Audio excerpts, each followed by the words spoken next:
Hai semua, perkenalkan saya Rahma Aprilia dengan NIM 21023368, Prodi Ilmu Politik semester 5, kelas Ilmu Politik 7, akan membuat video pembelajaran yang berjudul Sejarah dan Perkembangan Hukum.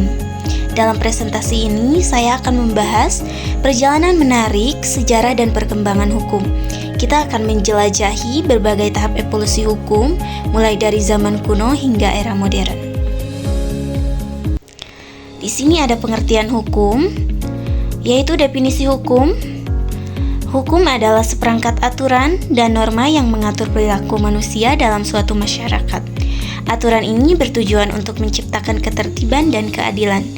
Kemudian ada fungsi hukum, yaitu untuk mengatur hubungan antar individu, melindungi hak-hak warga negara, serta mencegah konflik dalam masyarakat. Di sini ada sejarah hukum kuno. Yang pertama ada hukum Mesopotamia. Kode Hammurabi, salah satu hukum tertulis tertua, muncul di Mesopotamia.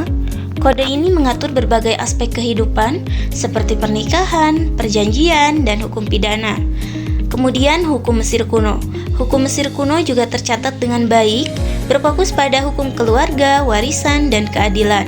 Yang terakhir di sini ada hukum Romawi, berkembang menjadi sistem hukum yang kompleks dan berpengaruh. Sistem ini menekankan pada logika, sistematika, dan kodifikasi hukum. Selanjutnya di sini ada hukum di zaman Kekaisaran Romawi, yaitu Corpus Juris Civilis. Kekaisaran Romawi menghasilkan kumpulan yang lengkap, dikenal sebagai Corpus Juris Civilis. Ini merupakan sumber hukum utama hukum bagi banyak sistem hukum barat. Pengaruh hukum Romawi menginspirasi banyak sistem hukum Eropa, termasuk hukum Inggris, Prancis, dan Jerman. Kemudian di sini hukum di zaman pertengahan, yaitu ada hukum kanonik. Hukum Gereja Katolik yang dikenal sebagai hukum kanonik berpengaruh besar di Eropa pada zaman pertengahan. Ada juga hukum feodal yang muncul di Eropa Barat.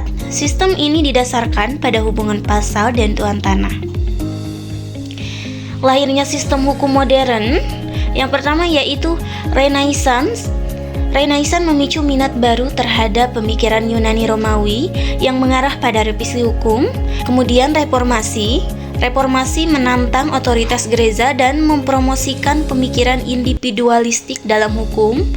Yang terakhir itu adalah Iluminisme, mengutamakan rasio dan hak-hak individu, mengarah pada pengembangan sistem hukum yang lebih modern.